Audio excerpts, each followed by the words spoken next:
Thank you. We have returned from executive session. It is 7:31 PM, and we'll continue on with the agenda. The next item is a pledge of allegiance. If everyone will please stand.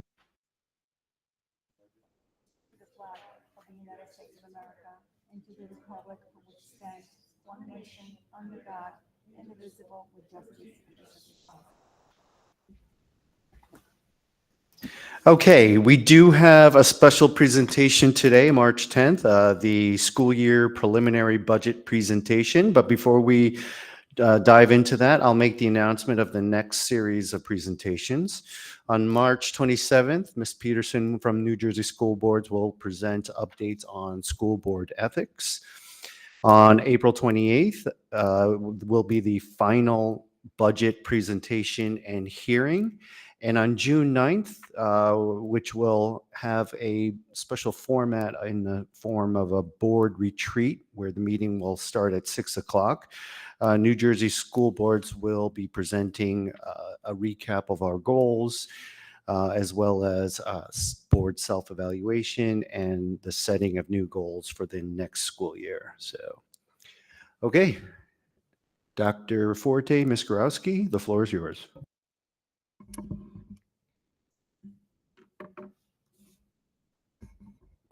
Okay, this is our annual preliminary budget report to the board for the next school year. For the 25-26 school year.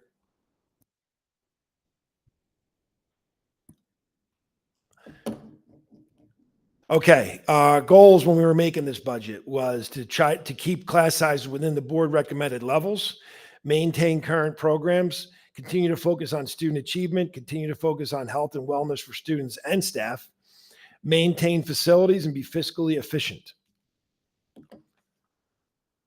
With that, and we say this every year, I don't really know another word to say other than challenging. So this was really challenging. This slide, I think, tells it all. Our costs, the increase in costs from 24-25 to 25-26 before adding any new stuff, already went up 1.5 million in labor costs, 670,000 in special education costs, 201,000 in transportation increases, and then another 90,000 in technology, cybersecurity.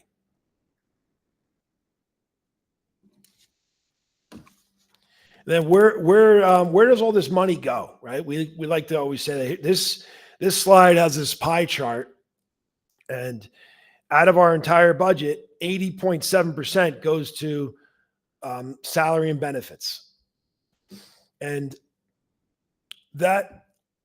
those two areas are continue to rise at a higher level. Our salary increases were around 3.7%, and our medical insurance increase was around 20%. Correct. You remember we did move from our private carrier into the state to save us some money. But if you recall, when we did that, our carrier before gave us a 50% increase. So this is definitely an issue. And I know we were able to make it work. We did get some waivers and things, and I'll talk about the next slide. But so I just feel like the boy who cried wolf every year. Like we keep saying it's tough, but it's getting harder and harder because the costs are going up at a higher rate than we can raise funds. And at the same time, we're trying to eliminate the pre-buy that we has been doing in past years. So we're trying to physically set up this budget for future years more manageable.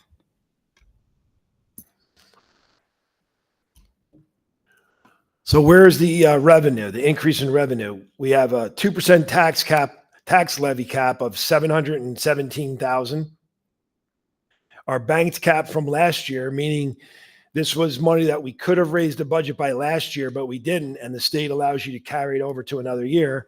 That's another 200,000. We got a student enrollment adjustment of 510,000 because we have an increase of about 50 students and some additional special education costs. We got an $860,000 health benefits adjustment. So the state recognized when Damaris put our numbers in the budget software that the rate went up higher than we could possibly manage. And they allowed us another $860,000 waiver. And then we also got an increase in state aid of $203,000. And if I can interrupt, if you guys remember in the previous years, chapter 44, the state will always come back to us saying, hey, we're going to cut your state aid or tax levy impact because you have savings in health benefits. This year, there was no issue with that. They say you had a huge increase in state in health benefits and there's no impact to your tax levy. So we did not have to argue that battle. Where does the revenue come from? The local tax levy supplies 85.8% of our budget. We get 8.1% from state aid.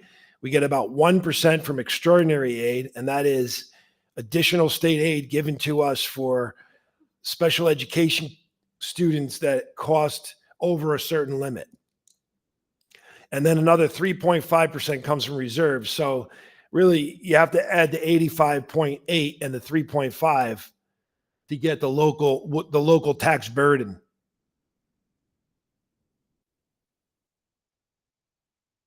These are the proposed capital maintenance projects.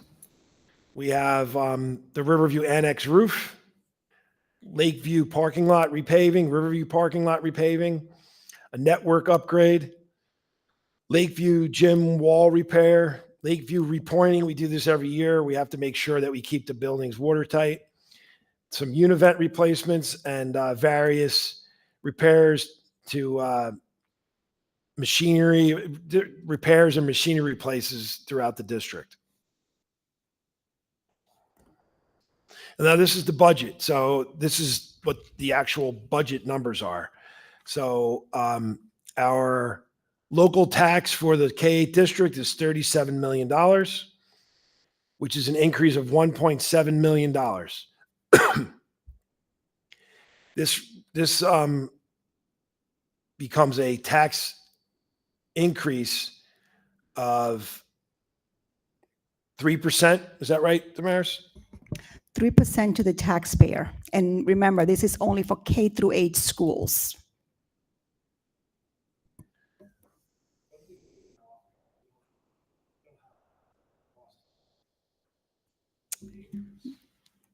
The increase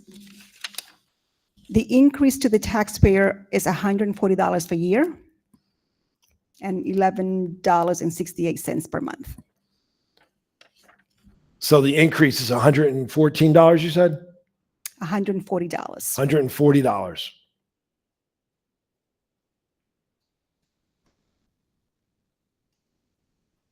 The total budget is $44.5 million. That would include the capital reserve and things like that, projects.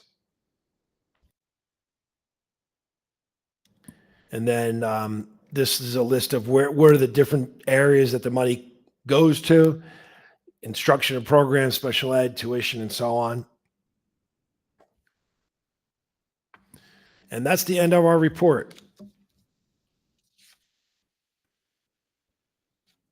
If anybody has any questions, we're happy to answer them. If not, you can make an appointment with me. But we do have to move forward with the approval of this budget. We have a deadline with the county this month. So this is, we'll be voting on this preliminary budget To be submitted to the county, correct? Yes, okay.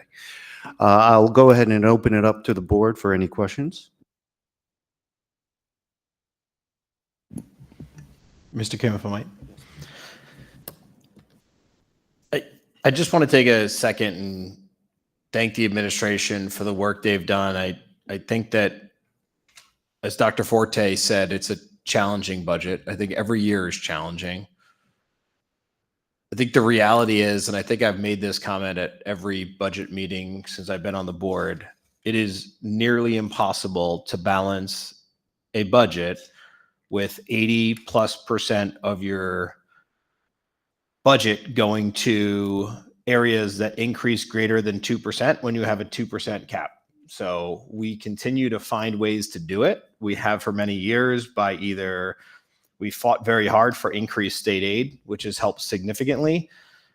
We fought for increasing pre-buys to be able to offset the budget for 1 year or a couple years.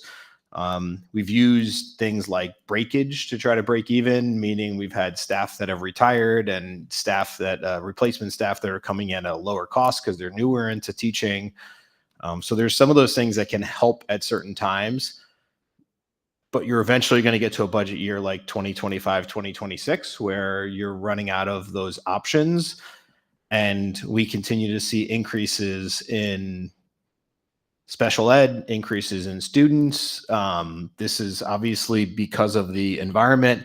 We've had a larger than average increase in our salary increases in accordance with the contract that we signed. And then we get hit with that all at the same time with a huge increase on our benefits.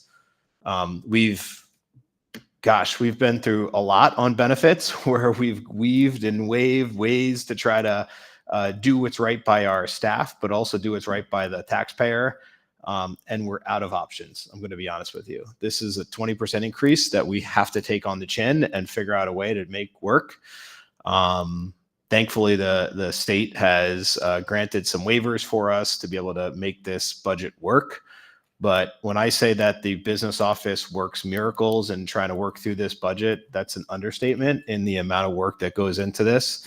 Dr. Forte didn't mention the massive amounts of money that were cut from what was requested from administration, and rightful requests.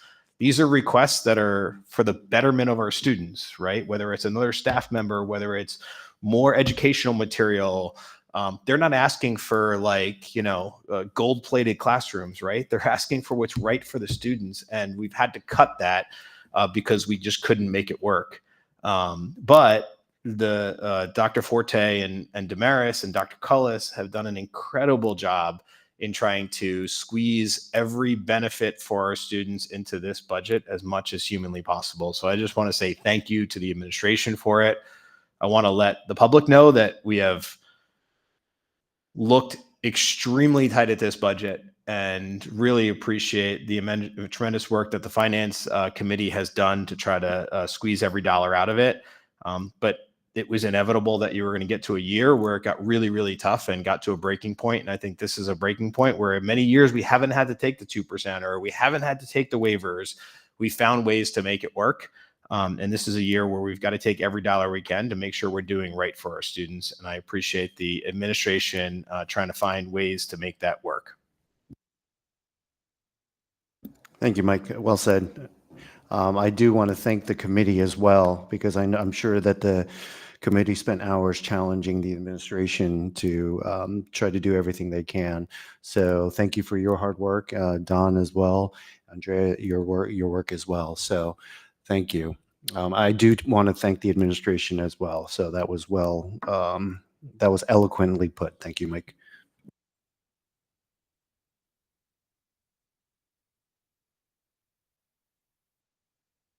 Yeah, real quickly. I mean, I also do want to repeat my thanks to everyone who worked on the budget.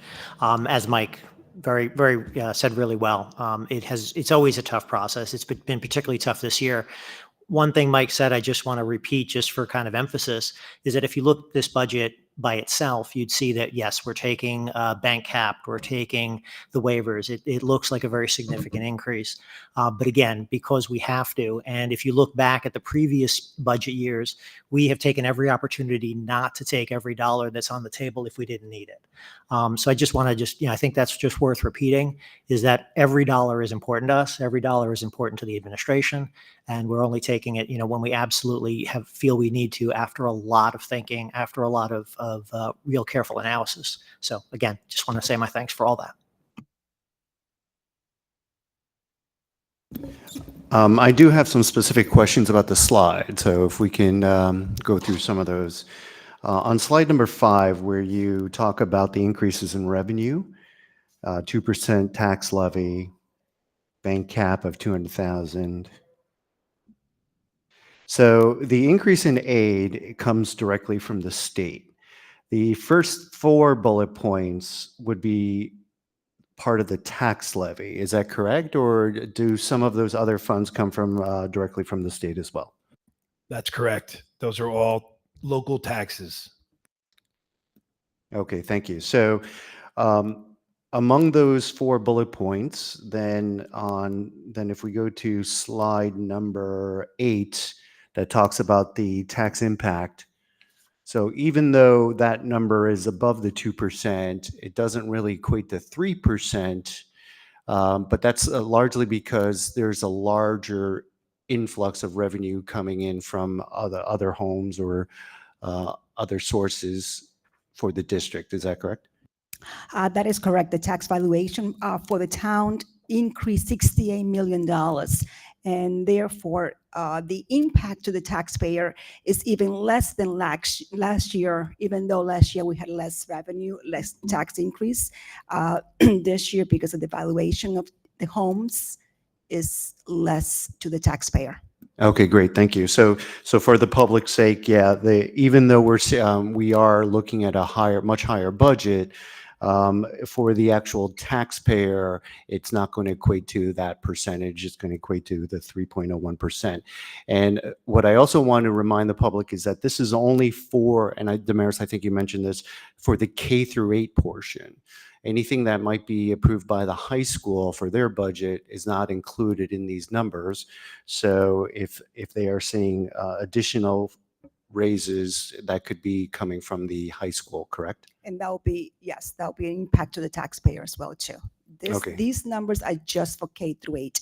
Thank you. So $140 per year, or I believe $11 per month is the Denville taxpayers part for K through 8. So Correct.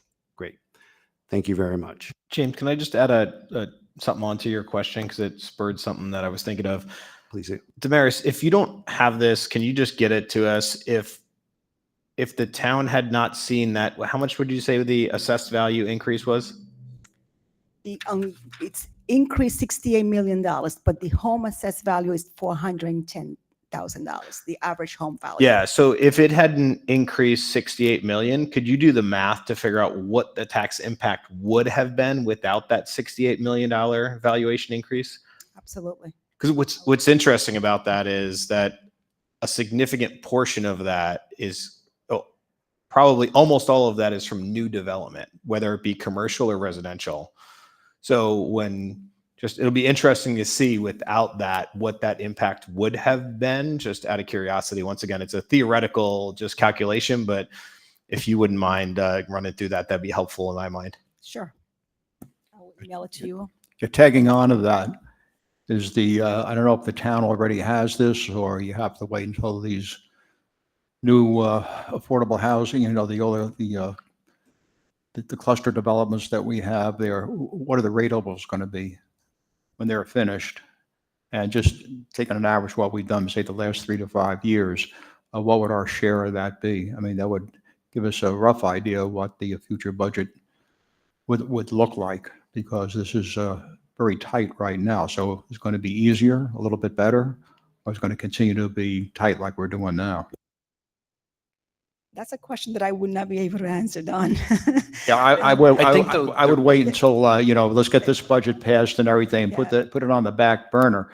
But I would hope that the town who gets the ratables initially would have some type of projection, because there's an impact to the infrastructure, God forbid, the fire department, the EMTs, et cetera. I mean, you have that many new residents in the town, there's impact that affects just about everything. So I would hope they would have an outlook, put their feet to the fire if it's off, but an idea this is a lot of new units going in.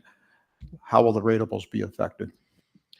It would be interesting, Damaris, to add on to that, to see that $68 million in increased evaluation, if they kind of have a breakdown on where that's coming from. It doesn't have to be perfect, but residential versus commercial. the vast majority of residential is probably new development, right? I mean, there's a very small percentage in number as far as like, you put an addition on your home and that adds valuation. So the vast majority of that has to be new development. So it'd be interesting to see. I don't think the only thing I can think of from a commercial development perspective is I can't remember what the deal was with St. Clair's. It may have been an increase. The court order may have been an increased valuation year over year. So part of that could be a St. Clair's bump. I don't remember what the court order was when they kind of went to court and fought their evaluation. So anyway, it'd be interesting to see if they have kind of a breakdown. If they do, they may not, but if they have an idea that seems like a bigger number than normal on a $68 million valuation increase, but It is higher than previous years. So yes, I will look into that and I'll email it to all. thank you. Great, thank you. I believe there are no further questions, so we'll continue with our agenda. Superintendent comments. Dr. Forte, if you will.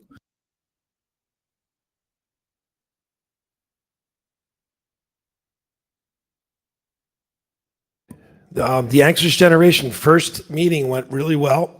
We had about 140 people, somewhere around 80 in person and 53, I think, online. So it was a really great turnout, some good conversations. The next meeting is coming up in 2 weeks. It'll be on Tuesday night. It will be, let me double check this date so I don't want to put out the wrong date.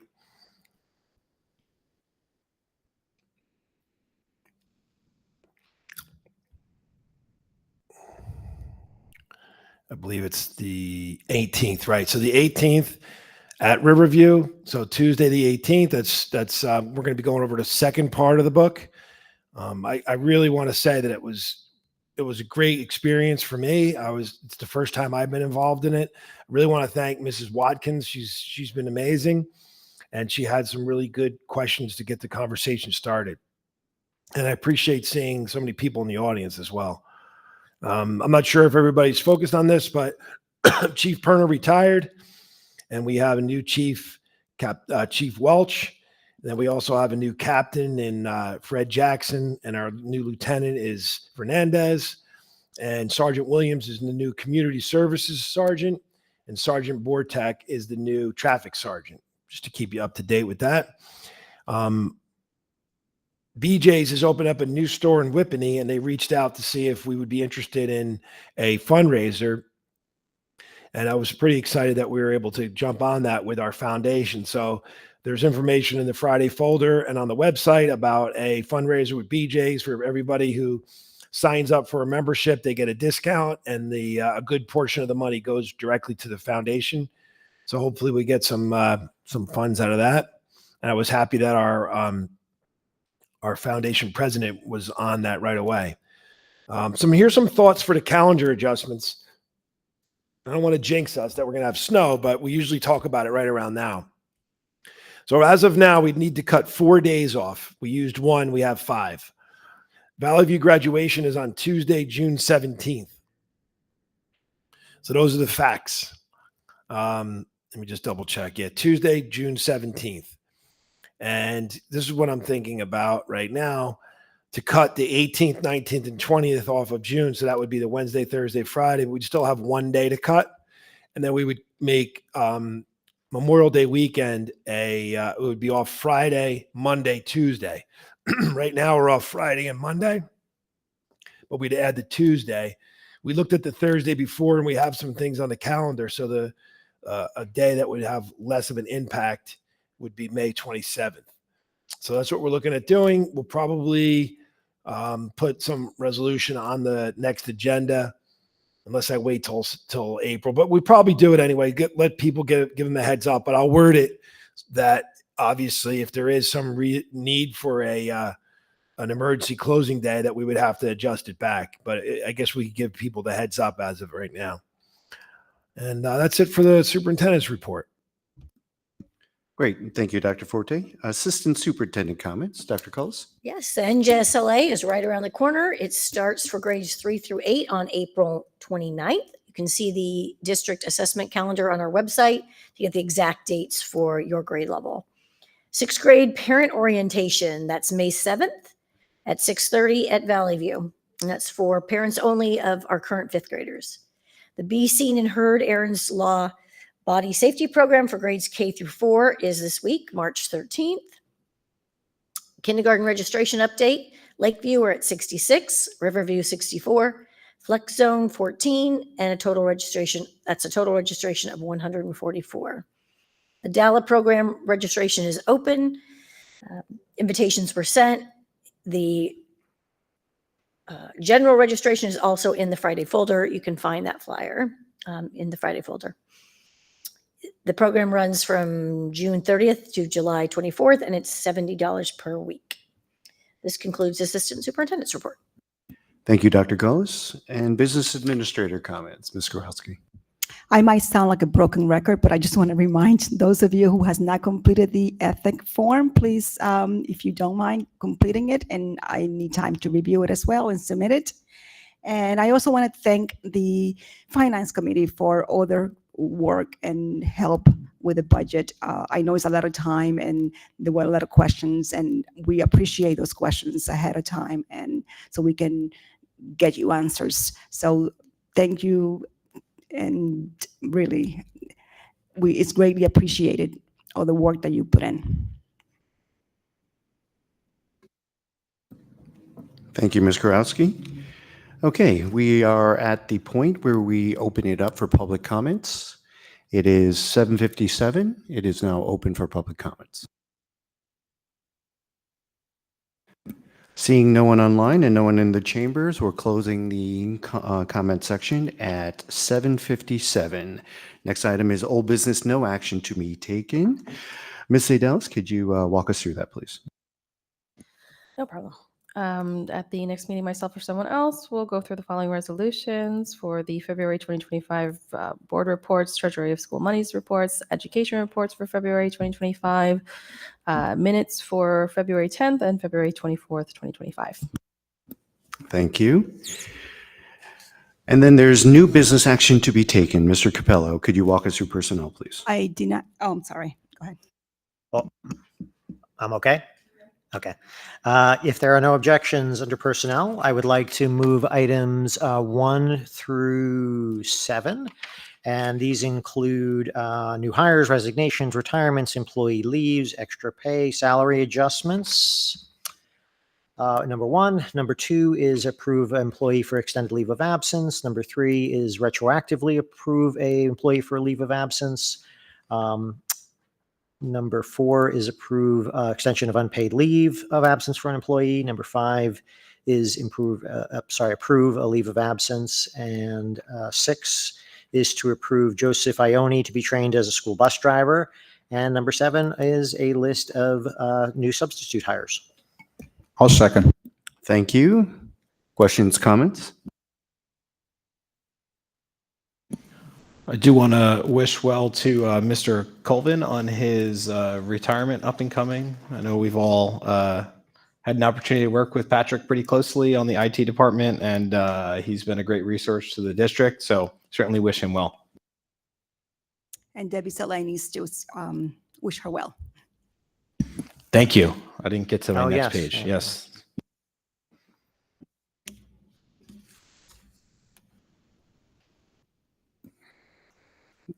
Great. Okay, roll call, please. Dr. Moore, Yes. Ms. Sedalis, Yes. Ms. Astorino, Yes. Mr. Cass, Yes. Mr. Anderson, Yes. Mr. Capello, Yes. Mr. Kim. Yes.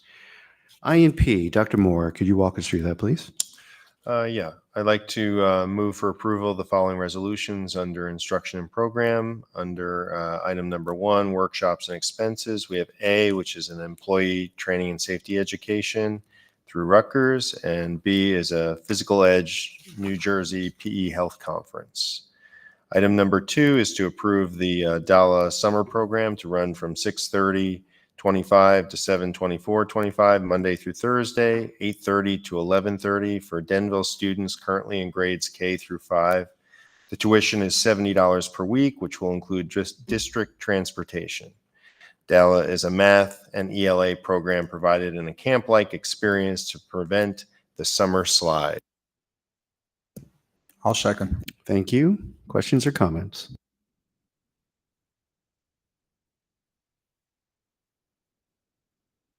Roll call, please. Dr. Moore, Yes. Ms. Sedalis, Yes. Ms. Astorino, Yes. Mr. Cass, Yes. Mr. Anderson, Yes. Mr. Capello, Yes. Mr. Kim. Yes. Okay, I'm going to take the next one. I motion that we approve the following resolution.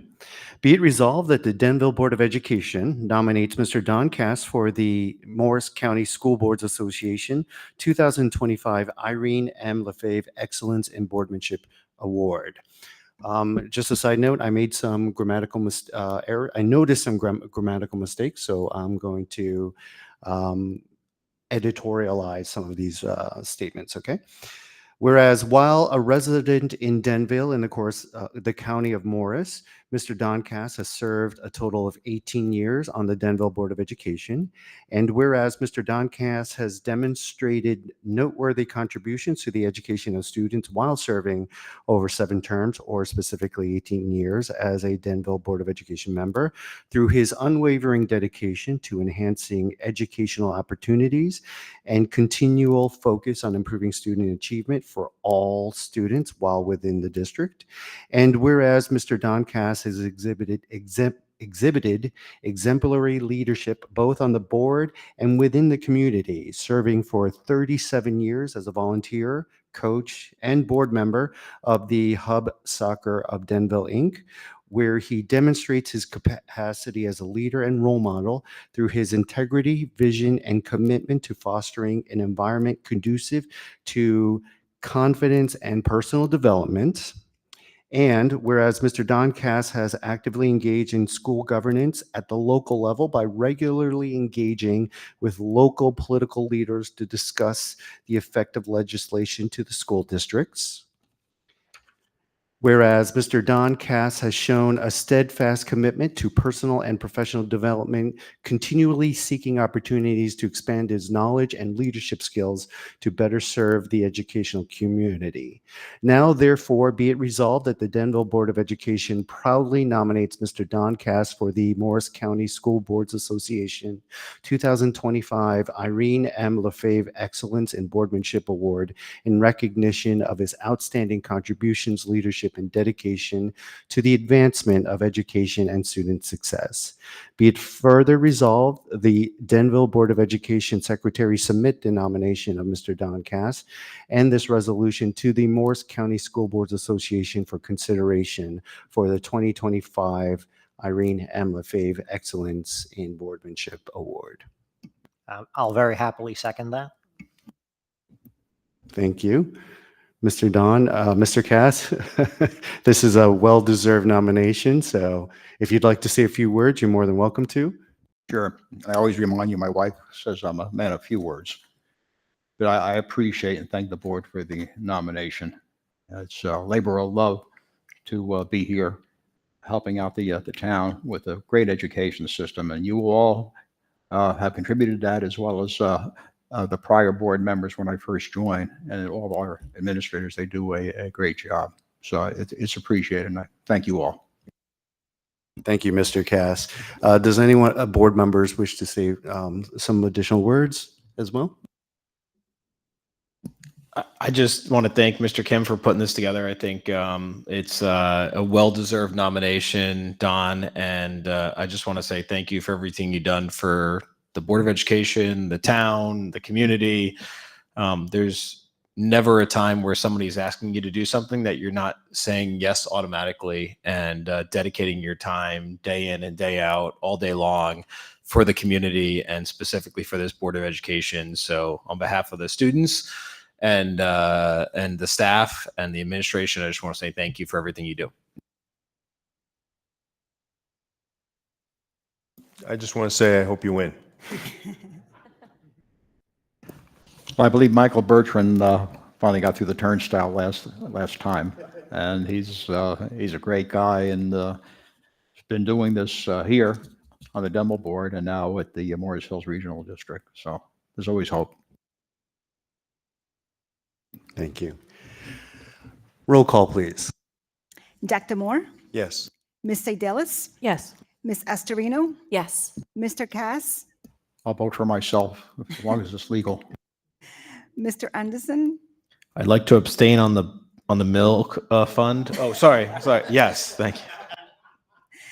Mr. Capello, Yes. Mr. Kim. Wholeheartedly, yes. All right.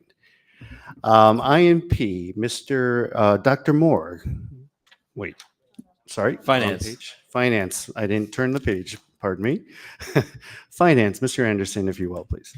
Sure. Under D finance, I'd like to move item number 1, which is, and I'll read the beginning of it and then state the rest is in the agenda. But let it be resolved that the tentative budget be approved for the 2025-2026 school year using the 2025-2026 the state aid figures, and the secretary to the Board of Education be authorized to submit to the executive county superintendent for approval in accordance with NJSIA 18A:3F-5 and 18A:3F-6.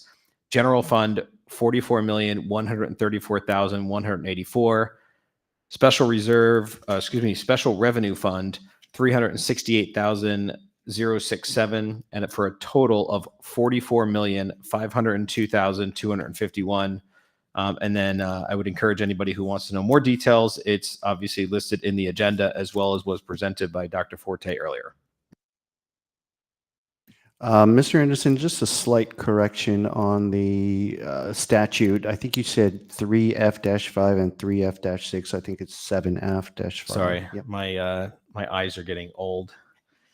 We need to increase the font of the agendas. Yes, thank you. 7F. Great, thank you. Can I have a second, please? I'll second. Thank you. Any questions or comments?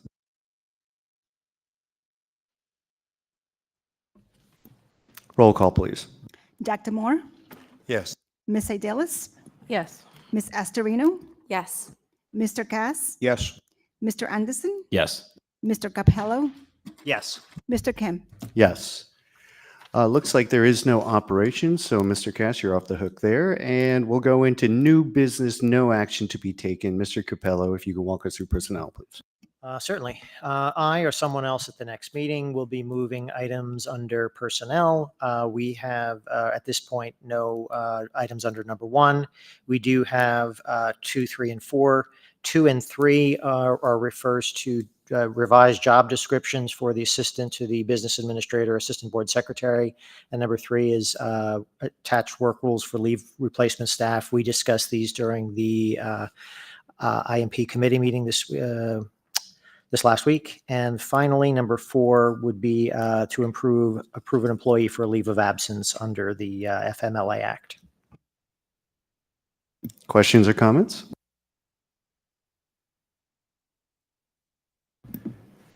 Okay, Dr. Moore, can you walk us through IMP? Yes, at the next meeting, either myself or someone else will approve the following resolutions under instruction and program. Under number 1 is the approve the attached list of field trips. And item number 2 is to approve the assembly Eyes of the Wild, which is to serve as an in-house field trip for the kindergarten classes. Great, thank you. Questions? Yeah, I'm just wondering for the Eyes of the Wild, are they going to bring in some exotic animals, or is it mostly just slides and presentations? This one is just a virtual. We have done the animal ones, but this particular one is just a virtual.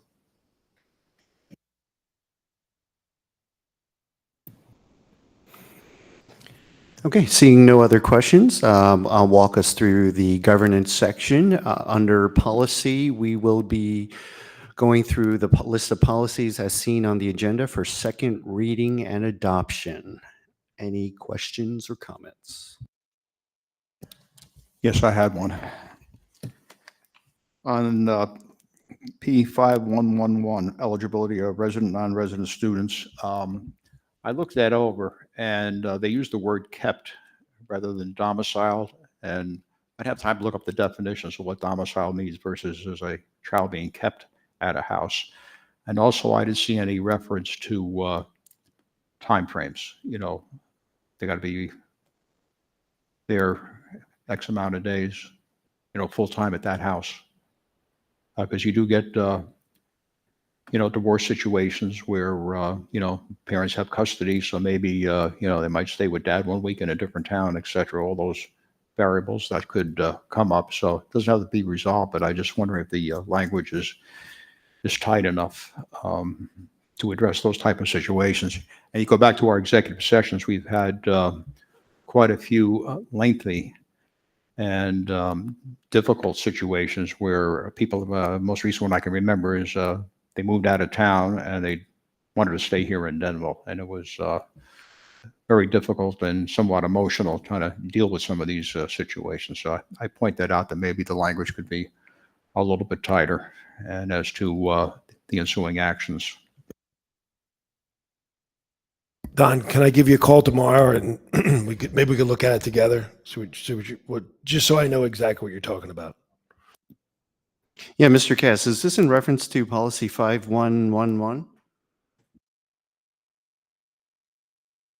Okay, so yes. I didn't say which one it was. I just did the number. Yeah, it's not that. Yeah, and maybe it's fine. I'm sure before these policies are put out for us to review and vote on, various attorneys down there in Trenton, et cetera. It might be legislation behind this, but there's those couple of things just popped out, and I think the tighter, more precise the language is, the easier it is for the board to deal with these type of situations, because they are difficult in many cases. As I'm sure you remember when they come up in executive session to have to make them decisions, and it is regulatory.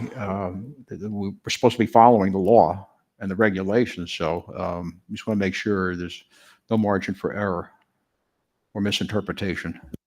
And just to note to the rest of the board, 5111 is being changed due to some legislation. It will make a change in way we handled situations where people moved into town or people were moving out of town. We allowed children to finish the school year or start the school year without tuition. So this is a change in legislation and a change in policies, just so you're aware.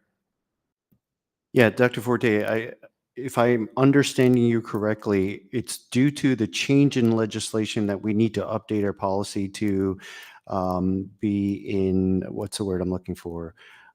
Compliance, thank you. Compliance with the legislation. Is that what you're stating?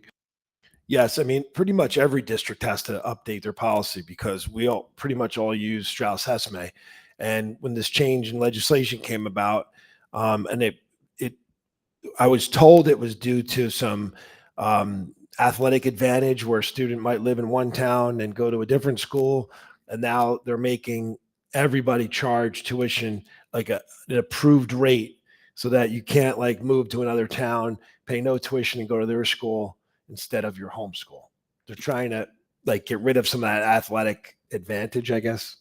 So as a follow-up to Mr. Cass's question, if we wanted to make it stricter if we wanted to make it stricter than the state, would we be able to by adding some additional language to the policy, or is that sort of not allowed? Our policy is already more strict than the state because we have a re-registration in 6th grade. That's not part of the state policy. That's something that this board wanted. And this goes back to, I think, right before I started here. So the answer to your question is yes, you can make it more strict if you like, but you can't remove that piece about the tuition anymore because that's in law. Great, thank you. So, Mr. Cass, I don't know if that sort of helps if you want to make a suggestion as to what additional wording you might want to see, but if you could just let the board know if there's any special language you might want to see.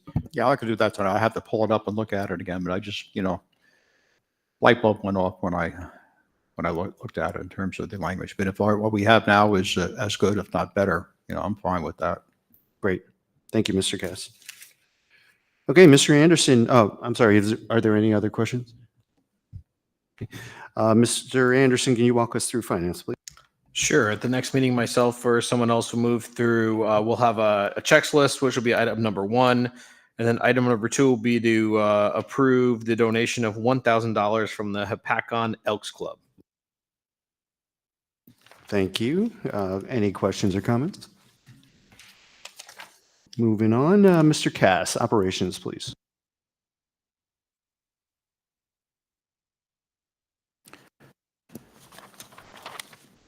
At the next meeting, you have items under transportation, 1.1. The board's asking the board to approve the attached list of field trips to transport the Summer Plus trips for the 2025 for the Denville Recreation Department at a cost of $85 per hour. And item 2.1, I'm asking the board to approve the attached quote from Valley Cooling LLC to repair the heating system at the Riverview School gym office in the amount of $9,550 to be paid from maintenance reserve. Great. Any questions or comments? Seeing none, we'll go ahead to the good of the cause, committee reports, correspondence, and discussion items and others. I'd like to make a correction on IMP. The virtual assembly, there is a virtual piece, and then it will be followed up with a live assembly with animals, and that will be in lieu of their off-site field trip. Thank you for that. I have 3 board highlights if you want to add to it, but I have the Board of Ed approved the preliminary budget, the BJ's and Foundation fundraiser, and at the next meeting, we have New Jersey school boards presenting on ethics. And Mr. Cass' nomination. Oh, yes, and Mr. Cass. Sorry about that. How can I forget Mr. Cass?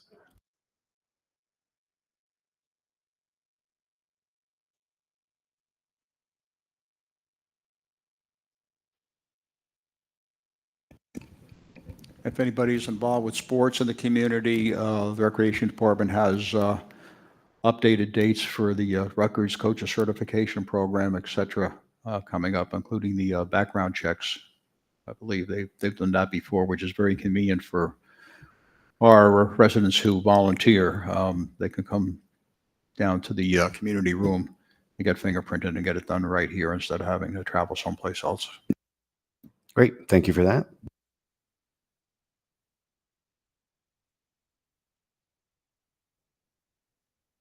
I just want to thank Ms. Harris over at Lakeview for allowing me to come into her classroom and read to the 4th grade students for Read Across America Day. They're always wonderful. They really are. I know it's hard, but they're always really wonderful. I had a lot of RAP students there.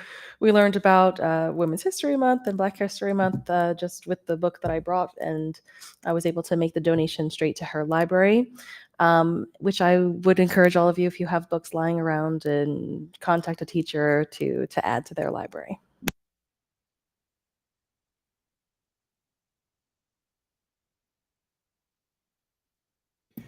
I also want to make a comment regarding the anxiety generation book study. I want to thank Dr. Forte, Dr. Cullis, the staff, the Riverview staff and custodian, and also Ms. Watkins. I thought it was a very successful evening. I saw a number of board members there, and I thought that the comments made by the parents were fantastic.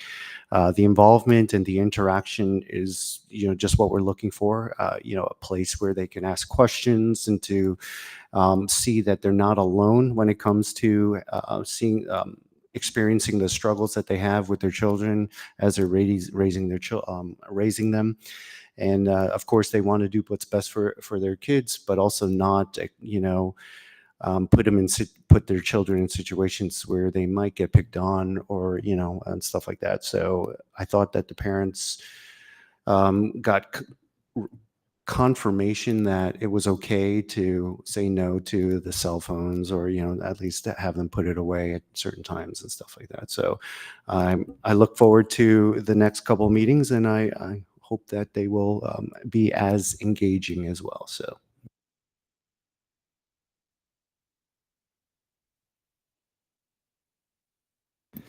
All right. If there are no other comments for the good of the cause, it is 8:20 p.m. I'll open it up for the second time for public comments. Seeing no one in the chambers and no one online, we'll close it at 8:21 p.m. Will there be a need for another executive session? No, there is not. Okay, so, To adjourn? yep, yes. Second. Yep. Fantastic. Thank you very much. All in favor? Aye. Any nays? Abstentions? All right, we are now adjourned at 8:21. Thank you.